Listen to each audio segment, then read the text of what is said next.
Meron ka bang sasabihin, Rizal?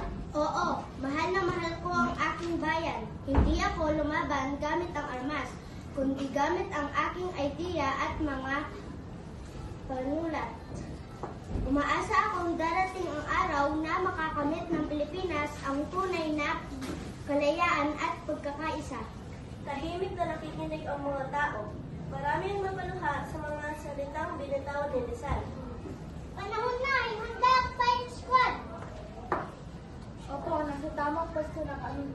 Handa namin mga sandata. Hihintayin na lang namin ng limang utos. Handa! Tutok! Tutok!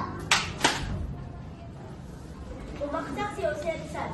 Ang kanyang kabayanihan at pagmamahal sa bayan ay naging inspirasyon sa mga Pilipino na ipagpatuloy ang laban para sa kalayaan.